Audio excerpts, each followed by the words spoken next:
ഇപ്പുറത്ത് ഇതൊക്കെ ഒരു തമാശയല്ലേ? പറയാൻ ഇതൊക്കെ എന്താ ചില്ലറ പൊടിക്കൈകളല്ലേ ചില അഭ്യാസങ്ങൾ നോക്കുമ്പോ? സുഖിക്കാന്ന് പറഞ്ഞ പിന്നെ സുഖാവണം അല്ലേ?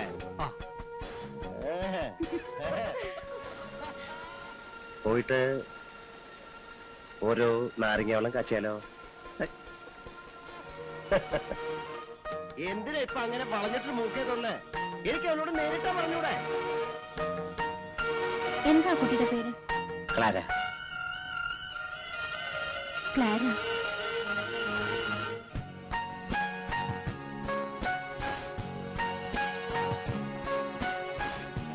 ആദ്യം ഞാൻ അവൾക്ക് കത്തെഴുതുമ്പോ മഴ പെയ്തിരുന്നു.